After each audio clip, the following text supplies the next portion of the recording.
Bienvenue au SAV de la Tech, le podcast bimensuel qui répond aux questions non techniques des gens de la tech. Je suis Adrien Joly, et quand il me reste du temps entre les week-ends, je suis développeur en startup. Et je suis Jérémy Giraud, Engineering Manager, et c'est moi qui corrige les bugs de mon équipe lorsqu'ils sont tous en vacances pour Thanksgiving. Eh ben c'est bien, ça permet de garder la pratique du code, malgré ton nouveau stade de manager. Tout à fait. Ça va, t'arrives à les corriger quand même ? Oui, je priorise pour lundi, t'inquiète, quand ils seront revenus. Aïe, les pauvres.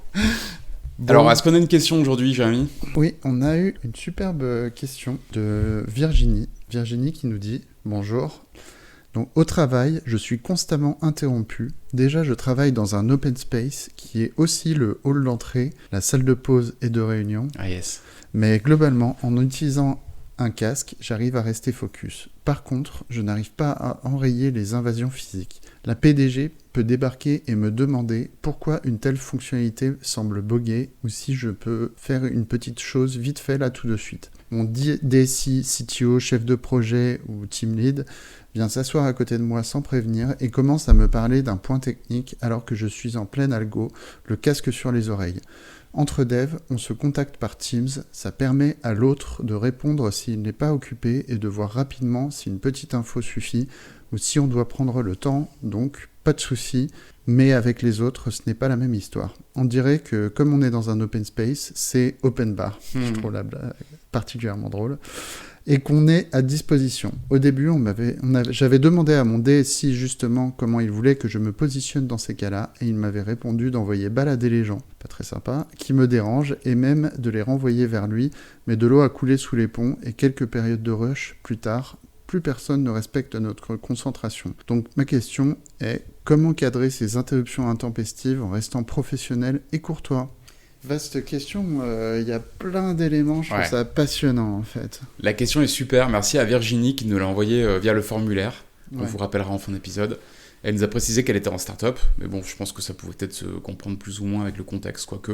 Moi, j'adore le moment de dire, elle met ses écouteurs, et en fait, à tout moment, t'as le PDG, ou le DSI, ou le CTO, ou en fait, t'as n'importe qui. Quand elle dit open bar, en fait, ça illustre bien, quoi.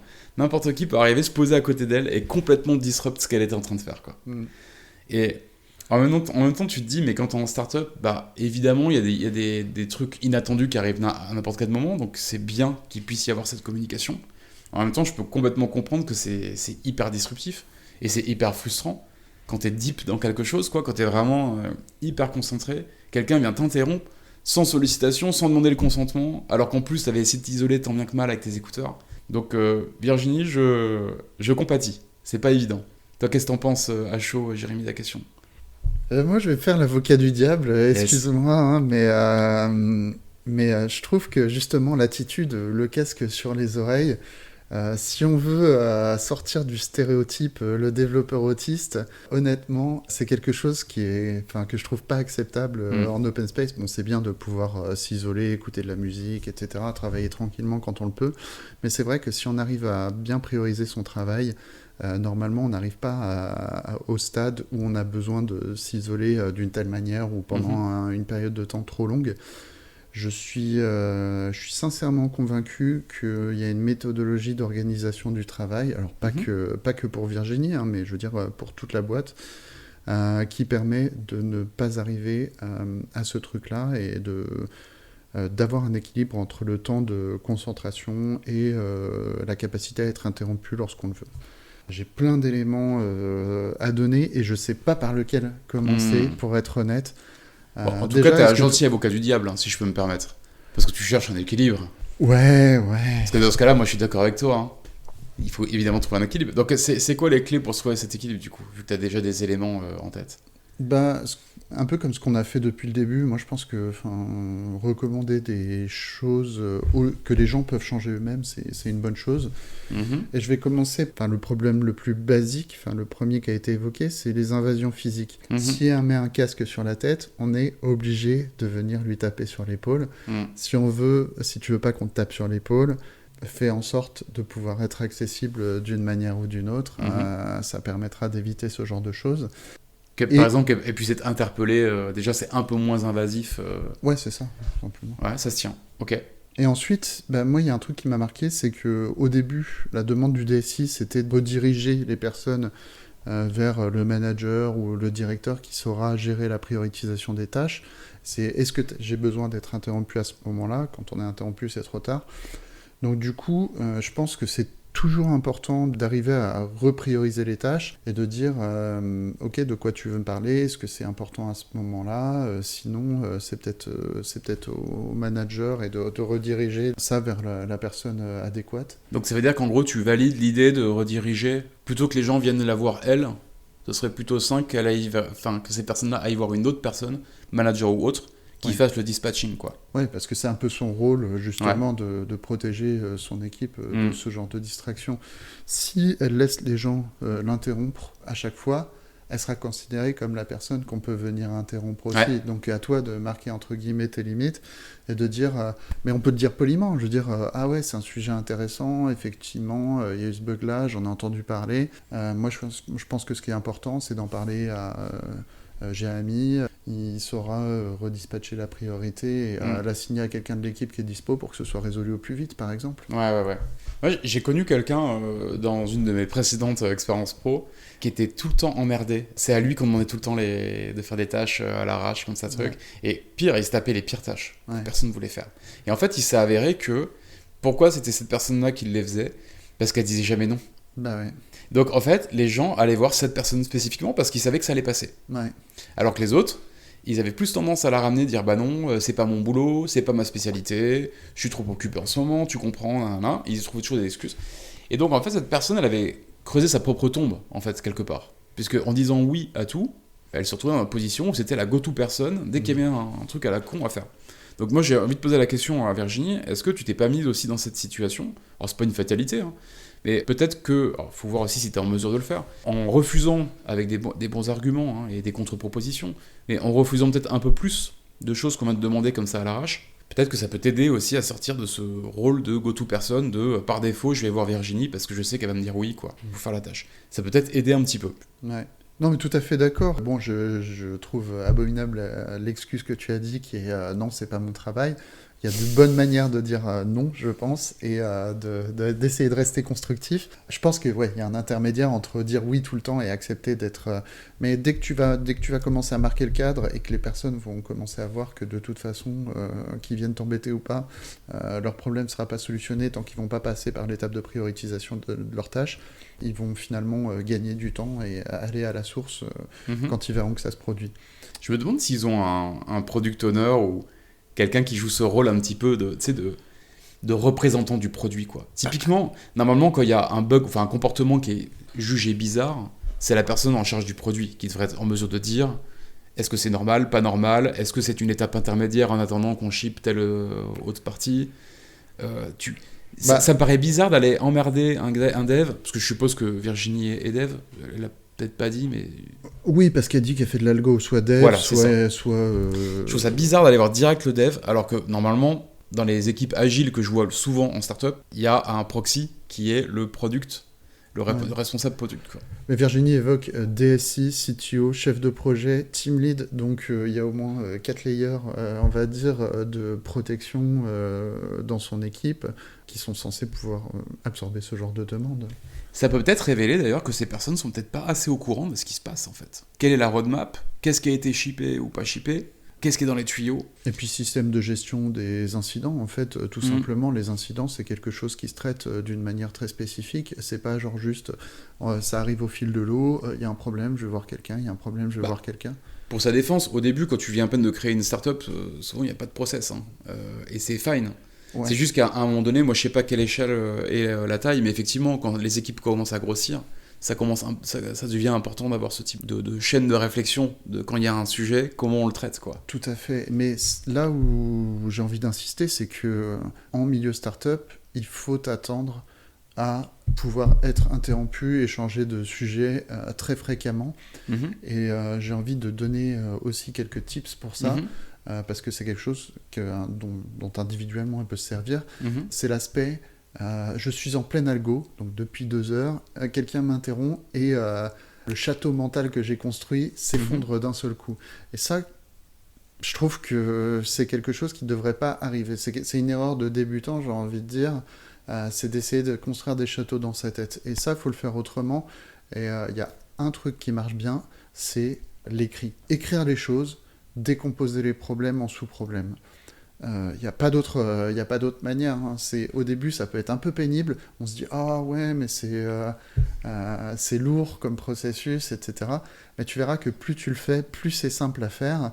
Et en plus, quand tu arrives à décomposer les problèmes en sous-problèmes, justement, ça devient plus un grand problème. Ça devient que des petits problèmes que tu peux résoudre un par un. Finalement, tu as ta checklist, elle devient très claire. On peut t'interrompre à chaque moment parce que tu sais quelle va être ta prochaine étape et tu n'as pas besoin de te poser la question. Donc pour moi, c'est plus une question de méthodologie que tu peux résoudre par toi-même, en fait, et pour lequel, finalement, les interruptions ne vont plus être un problème. Non, je plus sois, et je peux même aller encore un cran plus loin. Je vais mettre ma casquette de craft, avec ma petite visière, là. Un crafteux te dirait qu'en fait, dans certains cas, tu n'as même pas besoin d'avoir un papier-crayon, de quoi écrire, en tout cas. Il y a une méthode qui s'applique bien à ça, à partir du moment où c'est possible de la mettre en place, c'est TDD. Test Driven Development, c'est plutôt que de partir dans la construction de mon château, je commence par écrire le test que j'aimerais qu'il passe dans 10 minutes, en fait. Ouais. Et au début, il passe pas. Et le but du jeu, c'est de faire passer ce test-là. Et une fois qu'il passe, t'écris un autre test qui va justifier ta prochaine itération de développement, en fait. Ouais. Et souvent, on s'est vu à tort comme une manière de testing. En fait, le test, c'est pas la partie centrale du truc. Le but du TDD, c'est de découper un gros problème en petits problèmes. Ouais. Et de savoir où on en est. Et d'avancer par petits incréments, en fait. La méthode, elle est structurée pour ça. Le fait d'écrire des tests, c'est presque juste un side effect de la méthode. Mais ça peut, à mon avis, convenir aux gens qui sont un peu récalcitrants à l'idée d'avoir un carnet avec un stylo à côté de leur laptop. Moi, je suis très fan, j'ai tout le temps un carnet, je prends beaucoup de notes pendant que je code, mais je peux comprendre qu'il y a des gens qui n'aiment pas procéder comme ça. Donc voilà, c'est une alternative et qui va, à mon avis, dans le sens de ce que tu dis. Couper un gros problème en petits problèmes, comme ça, t'es plus en train de construire un château, t'es en train de construire peut-être une pièce d'un château, mais si tu perds ce contexte-là, c'est moins coûteux que de perdre le contexte du château. En fait. Il arrive d'avoir des grandes tâches et je pense qu'il reste important de savoir écrire quand t'es un dev. Alors bon, t'as l'approche Code is Documentation de ce que je vois. Yes, à fond. Mais avoir des docs qui décrivent ton chemin de pensée et ton raisonnement autour d'un problème, ça peut être utile pour toi, pour ton toi du futur, et pour tes collègues. Donc j'invite tout le monde à essayer de le faire tout de même. On n'a pas de produit à placer, parce que nous on n'est pas comme ça, mais est-ce que tu as une lecture à recommander pour aider les gens à apprendre à faire ça ? Parce que c'est pas inné. Comment t'as appris, toi ? On m'y a forcé. Donc si vous voulez apprendre, il faut rejoindre l'équipe de Jérémy. Il va vous forcer à faire ça. Non, mais quand une structure devient suffisamment... Enfin, ce que j'ai pu observer, c'est que quand une structure devient suffisamment grande, tu as besoin de créer du consensus pour développer des nouvelles fonctionnalités, etc. Et pour ça, passer par l'écrit, c'est un outil très puissant qui permet de générer de la communication, des processus. Mais j'y ai vu l'intérêt aussi en tant que développeur de comment optimiser sa productivité en listant les problèmes, les décomposant, et puis éviter d'affronter des tâches trop grandes en solo pour pouvoir les résoudre. J'aimerais donner 2 derniers tips, parce que je pense qu'on va pas tarder à clore cet épisode. Le premier, c'est de parler avec ton manager, Virginie, et de lui dire en quoi c'est problématique, et voir si vous pouvez trouver un compromis ensemble, sur comment rendre clair le fait que des fois tu as besoin d'être focus, mais qu'en même temps, des fois c'est ok d'être interrompu, parce que c'est une start-up, et donc il y a des évolutions. Donc trouver ce compromis ensemble. Le deuxième, c'est si vraiment tu as des moments, parce que je pense que ça doit être le cas, des moments où tu as besoin d'être concentré sur des longues périodes, mais allez dans ton calendrier et bloque-les. Ouais. Et rend visible le fait qu'il ne faut pas te déranger à ce moment précis-là. En fait, il faut que le moment de non-interruption, ce ne soit pas quelque chose de permanent, il faut que ce soit quelque chose de choisi et de délibéré et qui n'arrive pas systématiquement. Et si jamais le fait de rendre ça visible dans ton open space ne suffit pas, je t'invite même à aller t'isoler dans un endroit de temps en temps. Si vraiment tu as besoin de te concentrer, tu te mets dans une salle de réus, tu peux le faire, ou voire même tu le fais pendant des phases de télétravail, j'en sais rien. Il faut trouver un moment peut-être pour te dégager de ton environnement où tu peux être interrompu. Est-ce que tu veux ajouter un dernier truc avant qu'on... Non, tout à fait, je trouve ça très juste. Une fois c'est une pratique que j'ai, c'est une fois que j'ai identifié les tâches que j'ai besoin de faire, je les ajoute effectivement à mon calendrier pour savoir de quand à quand je vais... Tu bloques le temps, quoi. Ouais, donc... Ça, en plus, on peut pas te coller de réunion en ce moment-là. Exactement. Bon, bah super. J'ai l'impression qu'on a donné quelques pistes de réponse à Virginie. Qu'est-ce que t'en penses? Ouais, je pense que c'est... ce qui pourrait être bien, c'est que Virginie tente d'en appliquer certaines et puis nous contacte pour... Ouais. Est-ce pour qu'on nous essaie dire ce de qu'on en pense. synthétiser ce qu'on s'est dit? Ouais, avec plaisir. En gros, en gros, c'est pénible d'être interrompu, mais parfois c'est nécessaire, surtout en start-up. Exactement. L'important, c'est de trouver un équilibre.